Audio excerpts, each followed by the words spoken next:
नमस्कार, आप देख रहे हैं लाइव हिंदुस्तान। दिल्ली विधानसभा चुनाव के नतीजों ने कर दिया है सबको हैरान। इस वक्त बीजेपी सरकार बनाने की ओर तेजी से आगे बढ़ रही है, लेकिन कुछ सीटों के नतीजों ने खास तौर पे लोगों को हैरान किया है, जिनमें से एक सीट है मुस्तफाबाद की सीट। जी हां, यहां पर मुकाबला बहुत दिलचस्प था, क्योंकि AIMIM ने मोहम्मद ताहिर हुसैन को यहां पर चुनावी मैदान में उतारकर मुकाबले को दिलचस्प बनाने की कोशिश की थी। खुद असदुद्दीन ओवैसी यहां पर जोरदार चुनाव प्रचार करते नजर आए थे। यहां तक कि मोहम्मद ताहिर हुसैन ने सुप्रीम कोर्ट का रुख किया था, जिसके बाद उन्हें प्रतिदिन 2 लाख रुपए का खर्चा देने के बाद चुनाव प्रचार की इजाजत मिली थी। कस्टडी पैरोल पे बाहर आए थे, खूब चुनाव प्रचार भी किया था, लेकिन जो नतीजे, जो रुझान अब तक सामने आए हैं, वो बहुत ही करारा झटका ताहिर हुसैन के लिए। ये वीडियो जब हम शूट कर रहे हैं, जब बना रहे हैं, तब 20 में से 9 राउंड की गिनती हो चुकी है। और आप देखिए कि यहाँ पर बीजेपी के मोहन सिंह बिष्ट अच्छी खासी यानी 40,000 से ज्यादा की लीड ले चुके हैं। पहले नंबर पर हैं, जीत की ओर बढ़ रहे हैं।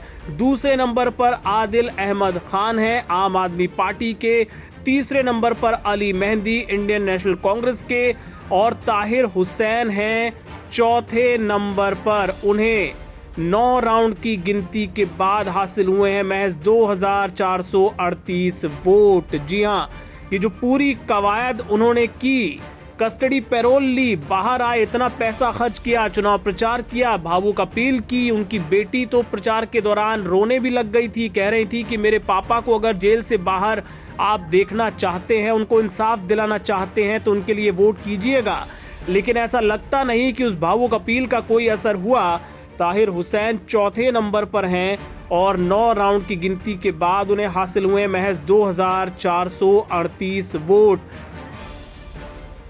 खुद ओवैसी ने यहां पर उनके लिए जोरदार प्रचार किया था, खूब सभाएं की थी, माहौल बनाया था, लेकिन ऐसा लगता है कि सिर्फ माहौल बनकर ही रह गया और बाजी यहां पर बीजेपी के हाथ लग गई। मुस्तफाबाद, जो कि मुस्लिम बहुल सीट मानी जाती है,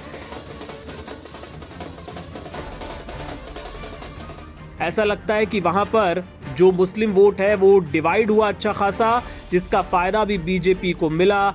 हालांकि बीजेपी की यहां जो बढ़त है, उसके आधार पर यह भी कहा जा सकता है कि जो हिंदू वोट है वो पोलराइज हुआ मोहन सिंह बिष्ट के लिए, बीजेपी के लिए, और मुस्लिम वोटर 3-4 पार्ट्स में बट गया। तो ये ताज़ा रुझान है। हम नहीं कहते कि ये फाइनल नतीजा है, जो फाइनल नतीजा होगा वो भी आपको हम बताएंगे। फिलहाल ये 9 राउंड तक का जो रुझान है वो हमने आप तक पहुंचाया है।